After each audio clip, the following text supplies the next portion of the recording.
You also need to have a strategy for dealing with stress.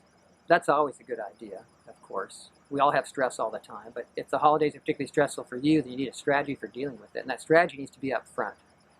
And for instance, if you see a counselor or a psychologist, it's important to work on this with them, but not everybody needs to see a counselor or psychologist. So there are other ways of dealing with stress. There's different kinds of mindfulness. There are different kinds of breathing patterns or behaviors.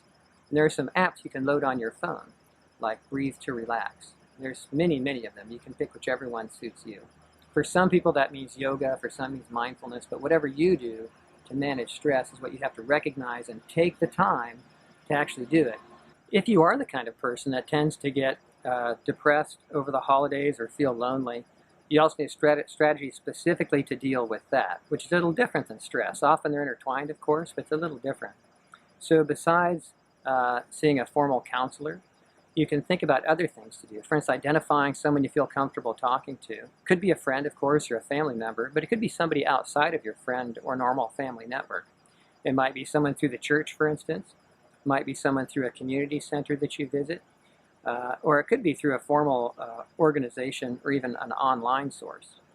And if this is a regular problem for you, not just the holidays, it is important to identify someone who can help you with it, which would typically be a counselor or a psychologist.